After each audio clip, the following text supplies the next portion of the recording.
കടം കടം കടം ഒരുപാട് ആൾക്കാരുടെ ഒരു പ്രശ്നമാണ് കടം. എങ്ങനെ കടം വന്നു, അല്ലെങ്കിൽ എത്രയും കടം എങ്ങനെ വന്നു, ഈ കടത്തിനുള്ള കാരണങ്ങൾ എന്താണ് എന്ന്.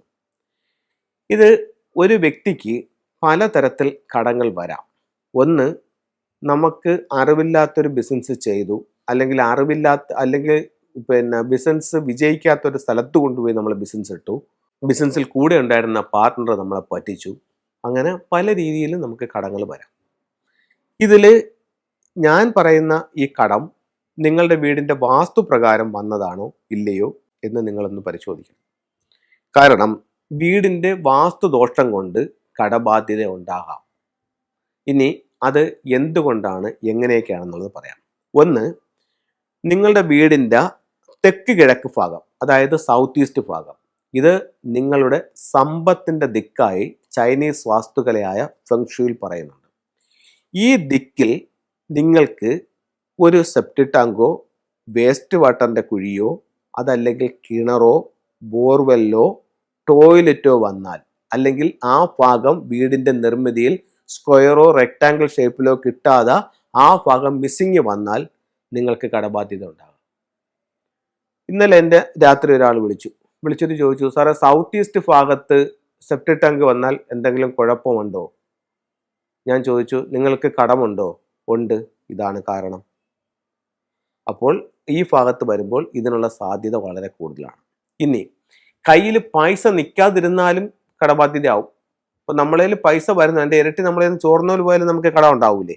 നമ്മുടെ വീടിൻ്റെ തെക്ക് പടിഞ്ഞാറ് ഭാഗം എപ്പോഴും അടഞ്ഞ് ഇരിക്കണമെന്നുള്ളതാണ്. അപ്പോൾ തെക്ക് പടിഞ്ഞാറ് ഭാഗത്ത് നമുക്കൊരു ഗേറ്റോ അല്ലെങ്കിൽ തെക്ക് പടിഞ്ഞാറ് ഭാഗത്തുകൂടി നമുക്കൊരു വഴിയോ ഉണ്ടെങ്കിൽ, വസ്തുവിലുണ്ടെങ്കിൽ നമുക്ക് പൈസ നിൽക്കത്തില്ല. തെക്കും പടിഞ്ഞാറും കൂടെ കൂടിച്ചേരുന്ന ഭാഗം നമുക്ക് ഓപ്പണായി കിടന്നാലും നമുക്ക് പൈസ നിൽക്കത്തില്ല. വീടിന്റെ നിർമ്മിതിയിൽ തെക്ക് പടിഞ്ഞാറ് ഭാഗത്ത് sit out, car porch, main door വന്നിട്ടുണ്ടെങ്കിലും വീട്ടിൽ പൈസ നിൽക്കത്തില്ല.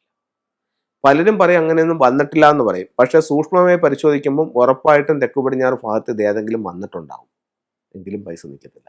പിന്നെ ചിലർ ചെയ്യുന്ന മറ്റൊരു തെറ്റെന്ന് പറഞ്ഞു കഴിഞ്ഞാൽ, എല്ലാം നോക്കി ഒരു വാസ്തുപ്രകാരം ഒരു വീട് വെക്കും. വീട് വെച്ചതിന് ശേഷം ഈ വീടിന്റെ ഏതെങ്കിലും ഒരു ഭാഗം ഇവരൊന്ന് ചായച്ചിറക്കും. അപ്പം ഒരു വീട്ടിൽ പോയപ്പോഴത്തേക്കെന്ന് പറഞ്ഞു കഴിഞ്ഞാൽ ഇവര് വീട് കറക്റ്റായിട്ടെല്ലാം ചെയ്തിട്ടുണ്ട്. അപ്പോൾ ഇതെല്ലാം നോക്കി വന്നപ്പോഴത്തേക്ക് തെക്ക് കിഴക്ക് ഭാഗത്ത് പുറത്തോട്ടിറക്കി വീടിനോട് ചേർന്നിട്ട് ഒരു 8 അടി നീളത്തിൽ ഒരു 6 അടി വീതിയിൽ ഒരു ചെറിയ വർക്ക് ഏരിയ ചെയ്തിട്ടുണ്ട്. അപ്പം ഞാൻ ചോദിച്ചു, അയ്യോ ഇത് കൊണ്ടൊന്ന് തെറ്റിച്ചല്ലോ. ഇല്ല സാറേ, ഇത് താഴ്ത്തിയാണ് ചെയ്താക്കുന്നത്. നമ്മൾ ചോദിച്ചിട്ടുണ്ടായിരുന്നു, പുള്ളിയെടുത്ത് ചോദിച്ചപ്പോഴത്തേക്ക് പറഞ്ഞു കുഴപ്പമില്ല, ഒരല്പം മറ്റതിനെക്കാട്ടിയും കുറച്ചൊന്നും താഴ്ത്തി ചെയ്താൽ മതി, കുഴപ്പമില്ല എന്ന് പറഞ്ഞു. ഒരിക്കലുമില്ല. ഇത് നിങ്ങൾ വീടിനോട് ചേർന്നിട്ട് അത് ചെയ്തിട്ടുണ്ടെങ്കിൽ ഉറപ്പായിട്ടും ഈ വീട്ടിൽ പൈസ നിൽക്കത്തില്ല. കാര്യം എന്താണ്? ഈ വീടിന്റെ തെക്ക് പടിഞ്ഞാറും മിസ്സിങ് ആയിട്ടുണ്ട്. അപ്പൊ പലരും പറയും അത് അങ്ങനെ ചെയ്യുന്നതുകൊണ്ട് കുഴപ്പമില്ല എന്ന് പറയും. പക്ഷെ ഞാൻ പറയുന്നത് നിങ്ങളുടെ ജീവിതത്തിൽ നോക്കുകയോ നിങ്ങൾക്ക് ഇത് അനുഭവമാണോ ഇല്ല എന്നുള്ളത് നോക്കുക. ഓക്കെ, അപ്പോൾ നിങ്ങൾക്ക് കടബാധ്യതകൾ വരാനുള്ള 2 കാരണം ഞാൻ പറഞ്ഞു. ഒന്ന് കന്നിയും ഒന്ന് ആഗ്നേയവും. ഒന്ന് തെക്ക് പടിഞ്ഞാറ് എന്ന് പറയുന്ന സൗത്ത് വെസ്റ്റ് കോർണറും, 2 അഗ്നികോണം എന്ന് പറയുന്ന തെക്ക് കിഴക്കേ മൂല സൗത്ത് ഈസ്റ്റും. ഇത് രണ്ടും ഉള്ള പ്രോബ്ലമാണ് ഞാനിപ്പോൾ പറഞ്ഞത്. ഇനി വരാനുള്ള മറ്റ് 2 റീസൺസ് പറയാം. ഒന്ന്, നിങ്ങളുടെ ബെഡ്റൂമിൽ, നിങ്ങൾ കിടക്കുന്ന നിങ്ങളുടെ ബെഡ്റൂമിൽ 5 എന്ന് പറയുന്നൊരു നക്ഷത്രമുണ്ടോ, നിങ്ങൾക്കെല്ലാം നഷ്ടപ്പെട്ടു പോയി കടബാധ്യതയും മറ്റു കാര്യങ്ങളും ഉണ്ടാവും. അടുത്തത് 2, നിങ്ങളുടെ ബെഡ്റൂമിൽ 7 എന്ന് പറയുന്നൊരു സ്റ്റാർ ഉണ്ടോ എന്ന് നോക്കുക. ഉണ്ടെന്നുണ്ടെങ്കിൽ പറ്റിപ്പിനുള്ള സാധ്യതയും കടബാധ്യതയുള്ള സാധ്യതയും ഉണ്ടാവും. അപ്പോൾ ബെഡ്റൂമിൽ 2 സ്റ്റാറുകൾ നോക്കുക, 5ഉം 7ഉം.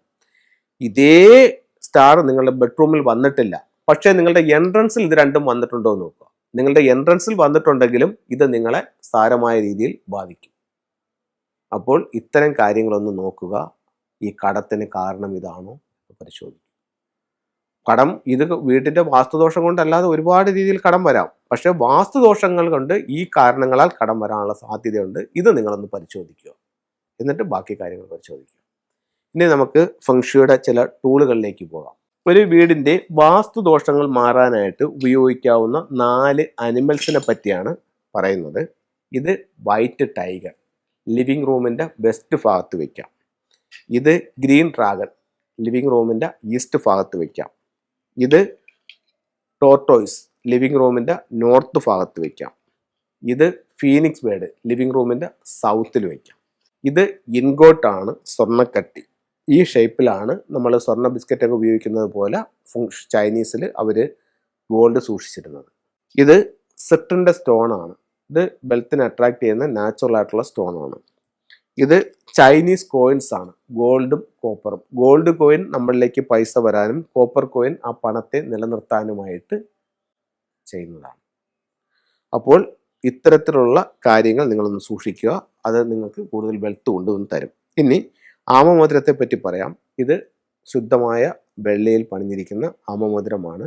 ഇത് നമ്മുടെ ശരീരത്ത് ധരിക്കുന്നത് അല്ലെങ്കിൽ വിരലുകളിൽ ധരിക്കുന്നത് തൊഴിലിനും ദീർഘായുസിനും സമ്പത്തിനും നല്ലതായി ഫംഗ്ഷനിൽ കണക്കാക്കുന്നുണ്ട്.